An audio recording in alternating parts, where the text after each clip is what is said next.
अल्हम्दुलिल्लाह ये राव नादे रसूल मकबूल सल्लल्लाहु अलैहि वसल्लम दा गुजारिश कंदुस फकीर अहमद अली के दाजी नाचरी फकत बमिसरा नात को आना तमाम घणा आहिनि दोस्तन के गुजारिश आहे त नात के मुख्तसर कयो फकत बमिसरा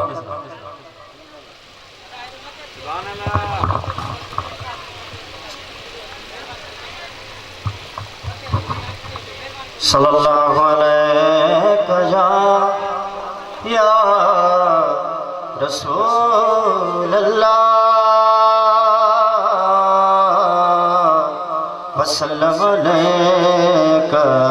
या हबीब अल्लाह। तमाम प्यारी नात जंहिंमें शायर चयो आहे त हकीमन जो हकीम आहे, तबीबन जो तबीब आहे, त मुंहिंजो मुस्तफ़ा आहे। दुनिया में डॉक्टर लाइलाज करे फिटी कंदा पर जेकर मुंहिंजो मुस्तफ़ा वटि वेंदो त ज़रूरु शिफ़ा मिलंदसि। हाँ न हकीमन ॾे न तबीबन ॾे, न हकीमन ॾे न तबीबन ॾे पहुचायो पाक मदीने में बीमार खाचा कुन थी दुस हिते माथी दुस चाक मदीने में बीमार खाचा कुन थी दुस हिते हाथी दुस चाक मदीने में न हकीमन ॾे न तबीबन ॾे पहुचायो पाक मदीने में बीमार खाचा कुन थी दुस हिते हाथी दुस चाक मदीने में बीमार खाचा कुन थी दुस हिते माथी दुस चाक मदीने में हेॾे होॾे न खणो मूंखे हिते को बि इलाज असर न कंदो। हेॾे होॾे न खणो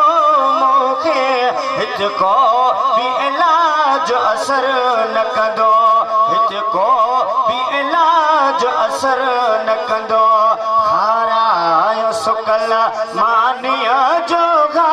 खारायो सुकल मानिया जोगा, मां असुल हैरा मदीने में बीमार खाचा कुन थी दुस हिते माथी दुस चाक मदीने में बीमार खाचा कुन थी दुस हिते हाथी दुस चाक मदीने में छो देर कयो था दम निकरण खां अवल दीदार कराए चो। हाँ छो देर कयो था दम निकरण खां अवल दीदार कराए अचो, हाँ अवल दीदार कराए अचो। रब जो नालो थव रहायो खली, रब जो नालो थव रहायो खली, हिकिड़ो तकलाक मदीने में बीमार खाचा कुन थी दुस हिते माथी दुस चाक मदीने में जंहिंखे बि हिते हथ ॾेखार में हर माण्हू चयो हाजी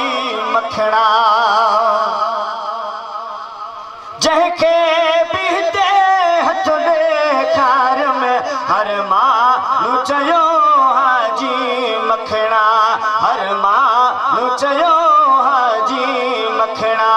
वञ तो जो इलाज वा आका जे, वञ तो जो इलाज वा आका जे, कदमन जी खाक मदीने में बीमार खाचा कुन थी दुस हिते माथी दुस